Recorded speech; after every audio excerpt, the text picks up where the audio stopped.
जय गुरु जी। संगत जी, एक प्यारी सी शब्द वाणी आपने भी सुनी होगी, बिन भागा सत्संग न लहै।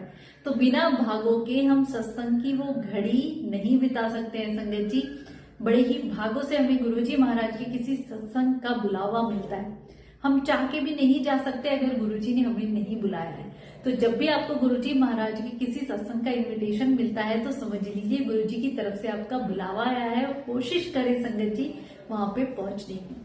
अब संजय जी, काफी दिनों बाद हमें भी एक सत्संग कल अटेंड किया। इतना अच्छा लगा गुरुजी महाराज के चरणों में वो 2 घंटे। कहते हैं ना, धरती पे कहीं जन्नत है तो गुरुजी महाराज का सत्संग, अपने रब के साथ बिताए हुए पल, और गुरुजी का बड़ा मंदिर है संगत जी।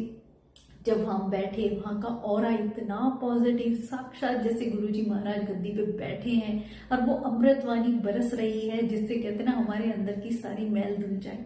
संगत जी, उस सत्संग में हम गए तो कुछ ऐसी बातें मैं आप लोगों के साथ शेयर करना चाहूंगी जो अक्सर संगत सत्संग में जाती है तो ये गलतियां करती है।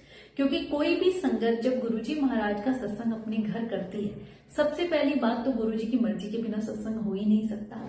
हम सोचे ना कि हमारा छोटा घर है, कैसे लंगर प्रसाद की तैयारी होगी, क्या होगा क्या नहीं होगा, वो सब अरेंजमेंट गुरुजी महाराज अपने आप करते हैं संगत जी। इवन सत्संग में हम क्या कपड़े पहनेंगे, क्या एक छोटी से छोटी चीज भी गुरुजी महाराज की तरफ से ही डिसाइडेड होती है। और ना ही हम चाह के उस संगत को, जिसका बुलावा होगा, जिसको गुरुजी ने बुलाना होगा, वही उस सत्संग तक पहुंच पाता है। संगत जी, जब भी हम अपने घर में सत्संग करते हैं, आसपास किसी रिश्तेदार को या ऐसे लोगों को जो गुरुजी को फॉलो नहीं करते हैं, उनको बुलाते हैं, तो मैं एक बात जरूरी आप सबसे कहना चाहूंगी कि जब भी आप गुरुजी महाराज के सत्संग का इनविटेशन उन्हें भेजते हैं तो उसके साथ गुरुजी महाराज के सत्संग के कुछ मर्यादा के नियम भी हैं। संजय जी, वैसे गुरुजी महाराज ने हमें किसी भी प्रकार के नियम और वहमों में नहीं बांधा है, पर एक सत्संग की मर्यादा जो गुरुजी उस वक्त करवाया करते थे, उसका पालन हमें जरूर करना चाहिए। भगवान सृष्टि के रचयिता महाशिव हमें ब्लेस करने आते हैं, तो हमारी कोशिश रहनी चाहिए कि संगत जी, वेलकम बैंड शुरू होने से 5-10 मिनट पहले हम दरबार में पहुंच जाएं। हमें गुरुजी का वेलकम करना है, ना कि अपना वेलकम उनसे करवाना है। मैं इतनी संगत को देख रही थी कि वहां पे इतनी लेट आ रहे हैं, 5-5, 10-10 मिनट, कोई आधा घंटा, कोई वहां पे चाय प्रसाद सर्व हो गया उसके बाद आ रहे हैं, कोई सीधा लंगर प्रसाद के लिए आ रहे हैं। संगत जी, वो अमृत रूपी रस आपने चखा ही नहीं तो खाली लंगर प्रसाद के लिए तो क्या ही सत्संग में आना व्यर्थ हो गया। संगत जी, इस बात का खास ध्यान रखें, पूरी कोशिश करें। किसी की कोई मजबूरी हो जाए बात अलग है, वरना सत्संग में निर्धारित समय से 5-10 मिनट पहले ही पहुंचे। दूसरी बात संगत जी, जो भी गुरुजी को फॉलो नहीं करते हैं उन्हें उस सत्संग की मर्यादा नहीं पता है। गुरुजी महाराज हमें अपने चाय प्रसाद, लंगर प्रसाद और जल प्रसाद से ही ब्लेस किया करते। अब वहां पे कुछ लोग नए आए हुए थे जो चाय प्रसाद दें तो मना करें उसके लिए कि नहीं करना। अब उन्हें उस वक्त हम ये समझाने बैठे कि चाय प्रसाद लेना कितना जरूरी है, तो बाकी संगत जो ध्यान में बैठी हुई है, जो सच्चे दिल से गुरुजी को मानती है, जो गुरुजी के फॉलोअर्स हैं, वो सब ध्यान में डिस्टर्ब होते हैं। तो मैं ये कहूंगी, जब भी आप किसी नई संगत को बुलाना चाहते हैं तो कुछ नियम मर्यादा की एक लिस्ट उनको भेज दें कि आपको जो भी सत्संग में चाय प्रसाद, जल प्रसाद, लंगर प्रसाद दिया जाएगा वो आपकी दवाई है। गुरुजी महाराज उसी से आपको ब्लेस करते हैं, उसका एक कण भी आपको नहीं छोड़ना है, उसके लिए आपको मना नहीं करना है। संगत जी, तो सत्संग में मैनेजमेंट और डिसिप्लिन अच्छे से बना रहता है और गुरुजी महाराज की तरफ ही हमारा ध्यान रहता है, इधर उधर नहीं भटकता है। लोग बीच में आ रहे हैं तब भी हमारा ध्यान भटकेगा, किसी को हम बार बार बोल रहे हैं आप ही प्रसाद ले लीजिए जरूरी है, तब भी ध्यान भटकता है। तो कोई ध्यान में बैठा हुआ है, अगर उसका ध्यान भी हम भटकाते हैं तो उसका भी कहते हैं हमारे कर्मों में लिखा जाता है, वो भी हमारे लिए पाप बन जाता है। तो इस बात का खास ध्यान रखें कि जो भी नई संगत को आप बुलाते हैं उन्हें कुछ नियम मर्यादा पहले से ही बता दें। 2 घंटे गुरुवाणी चलती है, हमें केवल गुरुजी महाराज के चरणों में ही ध्यान लगाना है। संगत जी, आप आंख बंद करके बैठिए, चाहे आप खोल के बैठिए, बस आपका ध्यान वही होना चाहिए। ऐसा नहीं कि कौन आ रहा है, कौन जा रहा है, कौन कहाँ बैठा है, किसके हाथ में फोन है, कोई घड़ी देख रहा है, किसी का फोन ही बज रहा है। आप अपने फोन लेके आते हैं, उन्हें स्विच ऑफ करके आए। संगत जी, गुरुजी क्यों कहा करते, इनानू कहो अपने फोन गड्डी बिछी छड़ के आए। फोन हमारी मतलब गुरुजी की ब्लेसिंग हम तक पहुंचने नहीं देते। हमारा ध्यान ही भटक जाता है। किसी का फोन आएगा, रिंग बजती है, सबका ध्यान भटकता है, तुरंत उसको आप देखोगे संगत जी, गुरुजी कहा भी करते सत्संग में या मंदिर में जो भी आप फोन उठाते हैं, जो भी आपको ब्लेसिंग मिलने वाली होती है, वो सारी जिस बंदे से आप बात कर रहे हैं उसको ट्रांसफर हो जाती है। फिर आपका सत्संग में आने का क्या ही फायदा संगत जी। तो अपने फोन हमेशा स्विच ऑफ करके आए। तीसरी बात संगत जी, जब भी गुरुजी महाराज का 2 घंटे गुरुवाणी चलती है, उस वक्त हमें उन्हीं के चरणों में ध्यान लगाना है। फिर आरती होती है, उसके बाद जब कड़ा प्रसाद दिया जाता है, लंगर प्रसाद सर्व करने से पहले एक अनाउंसमेंट होती है कि जिस भी संगत को अपना सत्संग शेयर करना है, और ये सत्संग शेयरिंग सत्संग का एक इम्पोर्टेंट पार्ट है संगत जी। वो वक्त हमें मिलता है अपने गुरु की महिमा गाने का, उनका गुणगान गाने का, गुरुजी ने जो हमारे कल्याण किए हैं वो सब संगत तक पहुंचाने का। गुरुजी क्यों कहा करते, सत्संग सुनने वाले का भी भला और सुनाने वाले का भी भला। जो संगत एक्सपीरियंस करती है वो आपको जरूर सारी संगत में बताने चाहिए, जिससे गुरुजी की ब्लेसिंग और हमें ज्यादा मिलने लग जाती है संगत जी, वो बढ़ती है।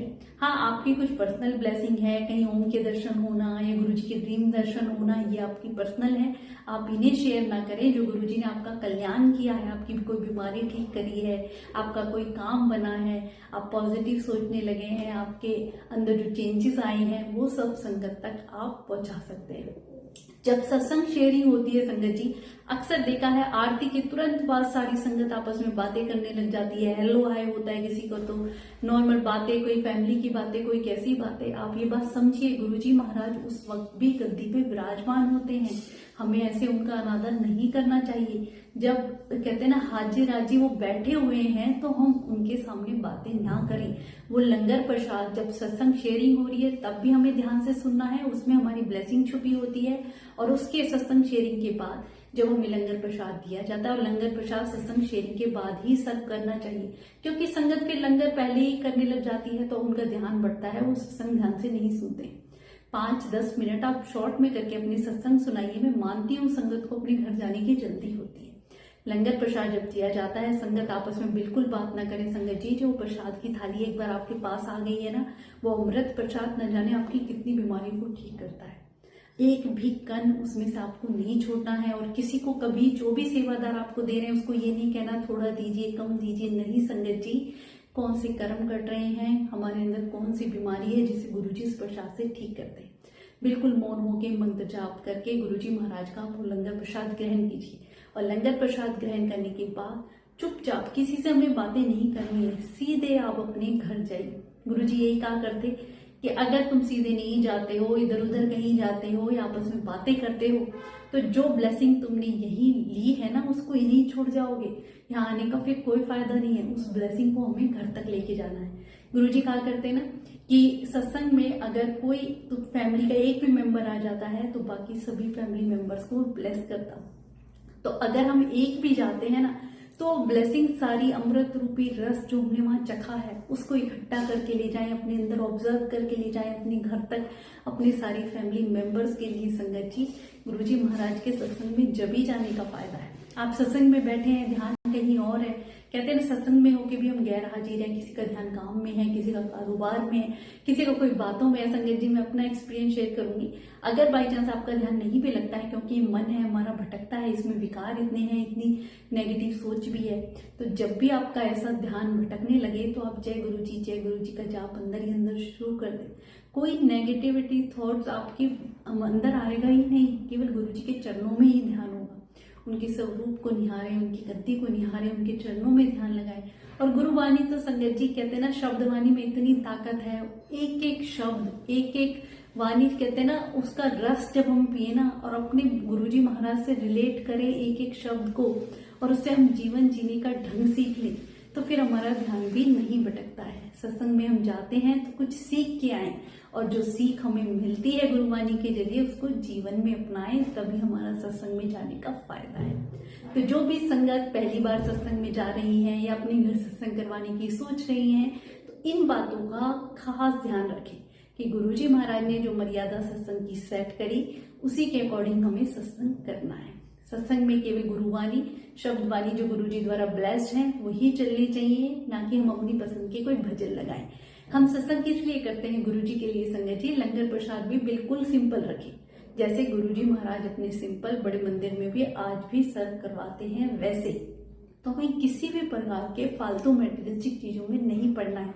वो भगवान बस हमारे भाव के भूखे हैं, और वो 2 घंटे बैठ जाया करो उनकी याद में, कैसे वो कष्ट काट देते हैं, कैसे आपकी बीमारी, कैसे आपके कर्म वहां कट जाते हैं। संगत जी, बैठने से मौका मिले तो उनके दर पे जरूर जाया करो। और कई बार होता है ना, मैं तो जब भी सत्संग में बैठती हूँ मेरे इतना रोना छूटता है, पता नहीं गुरुजी कौन से कर्म काट रहे होते हैं। मन करे तो रो लिया करो, मत परवाह किया करो कि लोग क्या कहेंगे। भगवान की याद में, शुक्राने में आंसू निकलते हैं ना संगत जी, सीधे उन तक पहुंचते हैं। तो जब भी सत्संग में जाए इन बातों का खास ध्यान रखें। शुक्राना गुरु।